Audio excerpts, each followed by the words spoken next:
This is week 4 of my journey to 50K a month at 18 years old with organic dropshipping. And in today's video, I'm going to be covering exactly what I did this week, the results and statistics for the week, lessons learned and future implementations based on the data gained. And last but not least, I'm going to be drafting a quick plan for the coming week. Now, I'm going to be completely honest with you guys, this wasn't the most productive week, but nonetheless, I still got quite a couple things done, and I felt like I set somewhat of a strong foundation for the coming week. So the product that I'm currently testing right now is a pair of adjustable sunglasses, and the name of my brand is VeroShade. So this is the VeroShade sunglasses. It's the third product that I'm currently testing in my organic dropshipping journey. And the unique feature of these glasses is not only the minimalistic design, but also, if you can see, there's this little white bezel with labels on it. And if you turn this bezel, it basically allows you to adjust the polarity or darkness of the lens, each individual lens. So why did I choose this product? Well, it comes down to the fundamental criteria of a winning product. First of all, is the product intrinsically viral? Especially with organic dropshipping, we're not doing Facebook ads dropshipping, no TikTok ads dropshipping. We're getting all of our views primarily through organic streams of media. So it's very, very important that your product has some sort of wow factor, visual appeal, or some sort of unique function that sets it apart from other videos and will stop the audience from scrolling and keep them engaged throughout the video.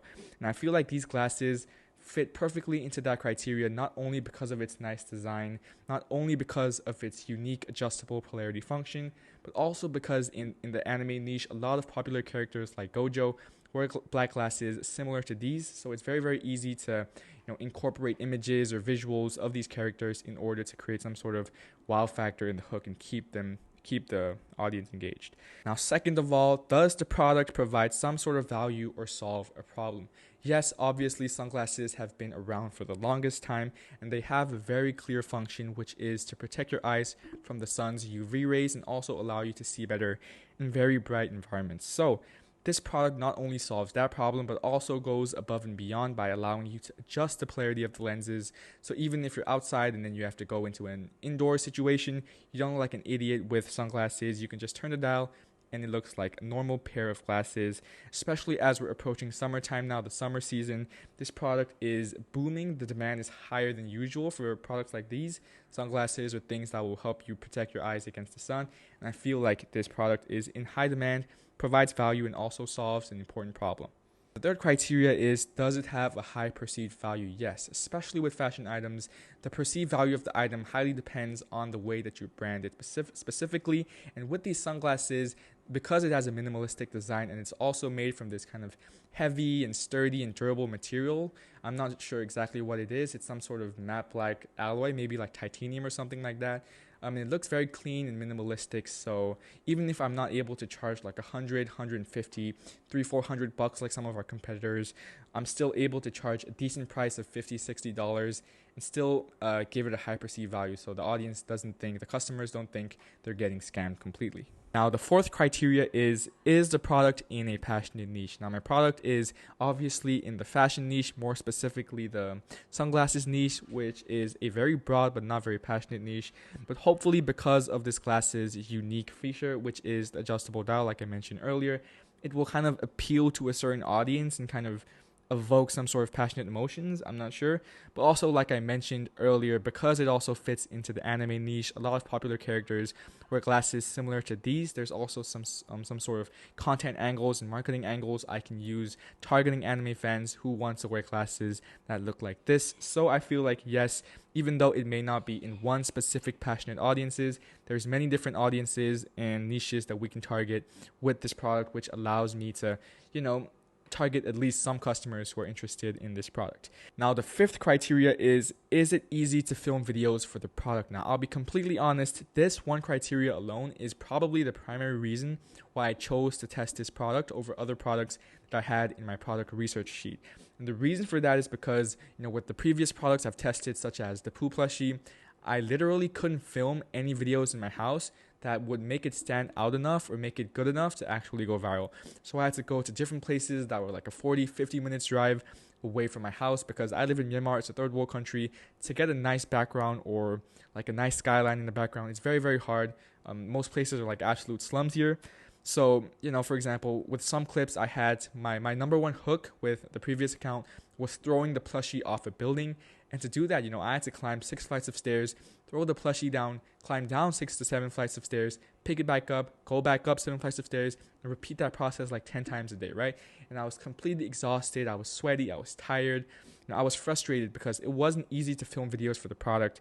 But with this product, all I need, I can stay indoors in my own house, just lay a black cloth over a table, put a tripod, sit, put my hands here with the tripod here, and I can just start filming. And that's very, very nice because I can actually focus on the quality of each video and focus on what I'm doing instead of just, getting exhausted and just rushing things. And for example, if I'm in the shower and I think of this video concept that I think would be really, really good, I don't need to drive 50 minutes. I don't need to wait till the next day when the sun rises to be able to film a video. I can just go outside and in 15 minutes, I can set everything up and I can start filming. So yeah, there's a lot of criteria when it comes to finding a winning product in the dropshipping space. But these 5 I personally feel are the most important and fundamental criteria. And the product luckily fits into all 5 criteria, which is the reason why I chose it. So now that we know exactly why I chose the product, let's go over what I did for the week. Now, I filmed a total of 8 videos throughout the entire week and posted them on 3 different platforms, which were TikTok, Instagram, and YouTube. On TikTok, as you can see, I posted a total of 8 videos. This was my primary posting platform, which means, I would post the videos here first, do all the editing, and then I would download those videos through Snaptik and post them on the other 2 platforms.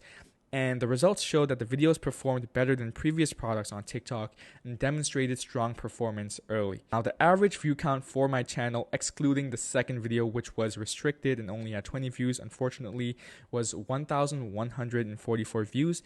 The highest viewed video we got on a single video was 2,604 views, and the lowest view count was 383 views. Now, the product is demonstrating higher retention with an average watch time of around 5% to 7% per video, which is higher than the previous products. And when compared to my previous most viewed video, you can see a clear increase in the video metrics despite the previous video getting slightly more views. Now, I've added 2 screenshots here of a video analysis and the specific metrics on TikTok for my most viewed video with the previous 2 products and also the most viewed video with VeroShade and the third product. So you can see with the Poo plushie, the highest views I ever got on a single video on TikTok is 2,805. You can see the 2 key stats I'm trying to look out for are the average watch time and also the retention rate. You can see for the Poo plushie, which got 2,805 views, there was an average watch time of 4.9 seconds and a retention rate of 55%. However, scrolling down, you can see with the VeroShade sunglasses, the average watch time jumps by about 1.6 seconds to 6.5 seconds of average watch time, and also an average retention rate of 53%. Now, these metrics are pretty important because they showcase that something about the VeroShade sunglasses, whether it's the wow appeal, the minimalistic things, or maybe a better hook, a better sound, something about the VeroShade sunglasses is making viewers stick around for 1.6 seconds longer on average than compared to the Poo plushie, which may initially seem like a very small difference, but in the long term, especially when comparing whether a video goes viral or not, 1.6 seconds makes a huge difference, which is a promising result. Now, moving on to YouTube Shorts, which was my second platform that I posted on, you can see that the highest viewed video broke the 2.4K barrier. However, it did not break my all-time YouTube Shorts record of 13,000 views set by the Poo plushie. Now, although the VeroShade sunglasses are obviously performing better on average per video than all of the previous products I've tested, you can see that the Poo plushie, for some reason, just performs better on YouTube Shorts. The first ever video I posted with the Poo plushie got 13,000 views. Right now, I'm pretty sure the first video I ever posted only got about 1.2K views for the VeroShade sunglasses. And the latest video I posted on the Poo plushie before I dropped that product got 3.5K views. So even though the performance isn't bad, it's about average or maybe even slightly above average for a new account, it's still not performing as well as my Poo plushie. Now, I won't even show the results from Instagram because the videos only averaged somewhere between 100 and 200 views per video, with only the first video breaking the 1K view barrier and the rest of the videos being stuck at below that 190, 200 view mark. Now that we've gone over the results, let's take a look at some of our most viral videos to get a better understanding of what differentiates these videos.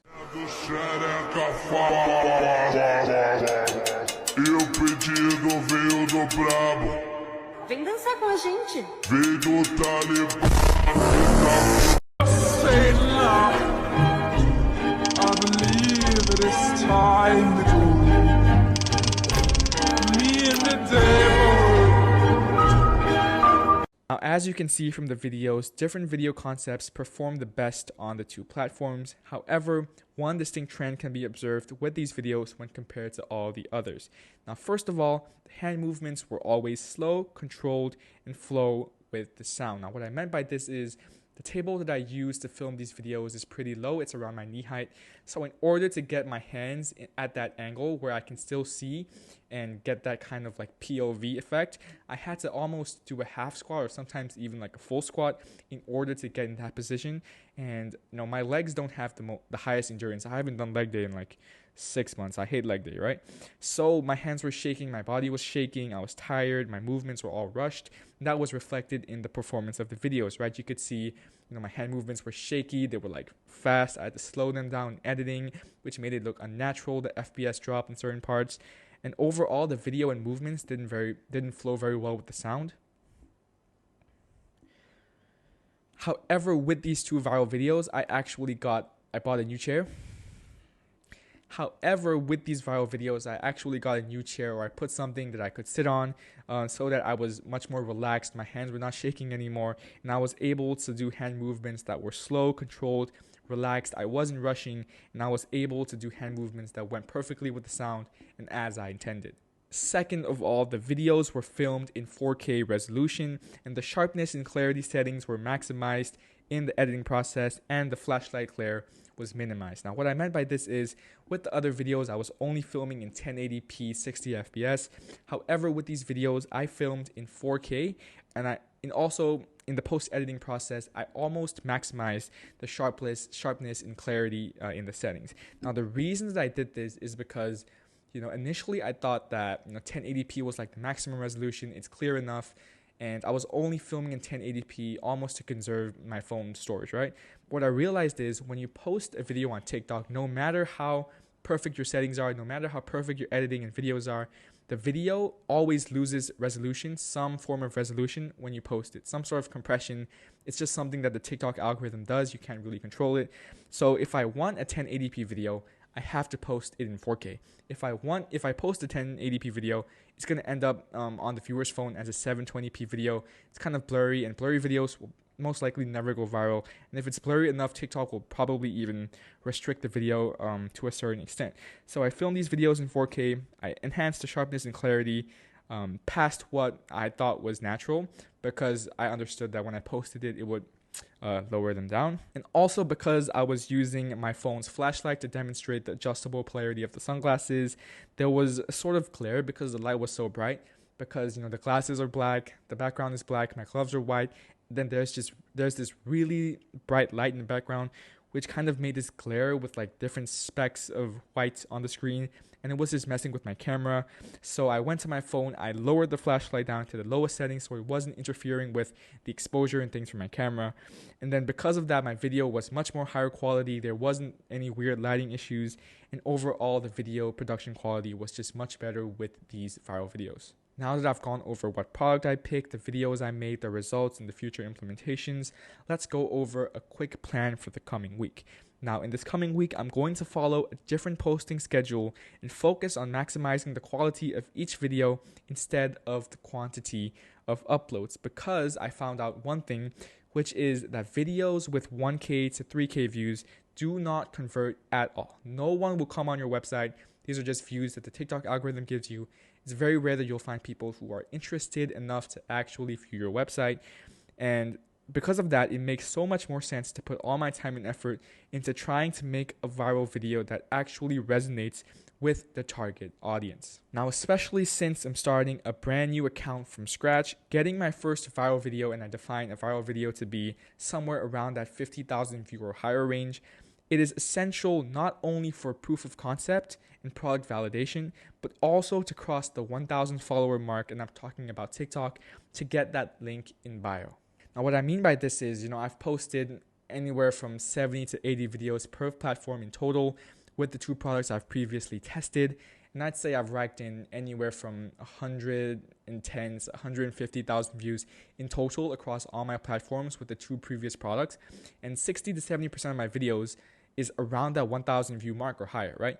So what that proves to me is even though I get 150, 140,000 views in total, I don't even think I've gotten maybe 20 to 30 actual human website sessions that weren't a bot or like Shopify assistants or myself clicking and viewing my website. So that basically shows me that videos with like 2,000-3,000 views don't convert at all, because TikTok is only testing your algorithm. 1 to 3K views is just the base TikTok testing algorithm. Every video you post, as long as it's not restricted because of bad quality, you'll be getting 1 to 2K views pretty consistently. So it makes much more sense for me to actually put in the time, post less, and actually focus on getting one video that gets hundreds of thousands of views, which will save me a lot of time and hopefully make my videos actually convert. So the new structure I will be going for is on the first day, I'll be posting entirely new content. So I'll be copying my competitors, other people in my niche, or maybe just generally. And I'm going to be posting 3 videos for that. On day 2, I will be redoing my most viral video 1-to-1. So even though I don't actually have a real viral video yet, my most viral video so far is that 2,600 view one. So I'm going to redo that same video 3 times. On day 3, just like day 1, I'm going to post entirely new content. On day 4 and 5, I'm going to recreate my most viral video, but I'm going to use a new hook. So some sort of new visuals. Maybe I'll use different colored gloves, different colored like glass wipers, something in the background, a different sound, different text hook, something like that. Something to change up the hook. And I'm going to be posting 6 videos across day 4 and day 5. On day 6, I'm going to be redoing my most viral video 1-to-1.